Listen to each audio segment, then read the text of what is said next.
cet après-midi pour un moment rare, solennel et profondément émouvant. Rendre hommage à un homme qui a durablement marqué notre ville, notre territoire et bien au-delà. Je vous remercie très sincèrement pour votre présence nombreuse qui témoigne de l'estime et de l'attachement porté à sa mémoire. Je suis heureuse de vous accueillir dans ce magnifique théâtre du Préau et je vous souhaite la bienvenue à Vire-Normandie, capitale du bocage, terre de caractère et de fidélité. Mais Olivier Stirn était avant tout un élu de terrain, maire et député. Pendant près de 20 ans, il a été maire de Vire. 20 années d'engagement continu et de projets structurants, guidés par une même boussole, l'avenir de sa ville.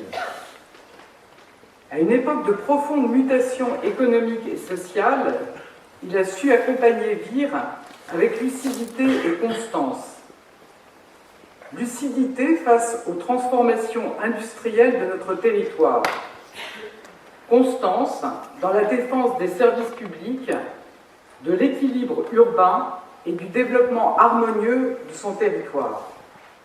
Je vais vous parler de mon Olivier, digne fils d'Alexandre Stirn, préfet de la reconstruction du Calvados pendant 10 ans, préfet IGAM de la 5e région militaire d'Ille-et-Vilaine, entre autres postes, de sa maman, Geneviève Dreyfus, petite nièce du capitaine Dreyfus, de sa grand-mère, Blanche Azoulay, première avocate d'Algérie alors française, de son grand-père, Myrtil Stirn, préfet du Maine et Loire.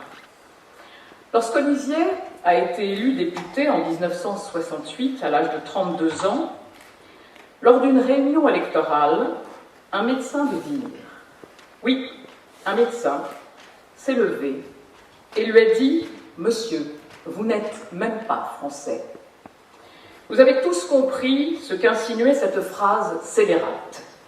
Le curé de Vire d'alors s'est approché d'Olivier et lui a dit « Monsieur Stirn, je n'allais pas voter pour vous, mais avec ce que je viens d'entendre, vous avez ma voix. » En venant ici à Vire, je tenais à témoigner de la reconnaissance et de l'amitié sincère du peuple djiboutien. Votre ville peut être fière d'avoir vu un homme dont l'action a rayonné bien au-delà de la Normandie, jusqu'aux rives de la mer Rouge. La mémoire d'Olivier Stirn nous rappelle qu'un responsable politique ne se mesure pas seulement aux fonctions qu'il occupe, mais à la trace humaine qu'il laisse. Dans le parcours éloquent de l'homme politique qu'il a été, nous venons de le vivre à travers le film, le Gabon occupait une place bien singulière.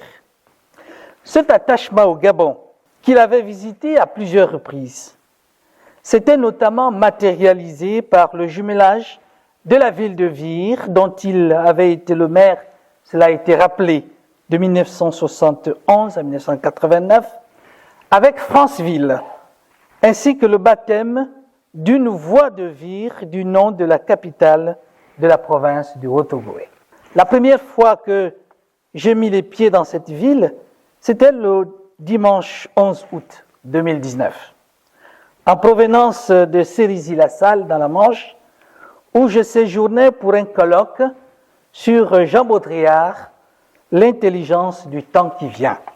La présence à Vire de la venue de Franceville doit beaucoup à l'entre-gens politique de son député maire d'alors, Olivier Stirn.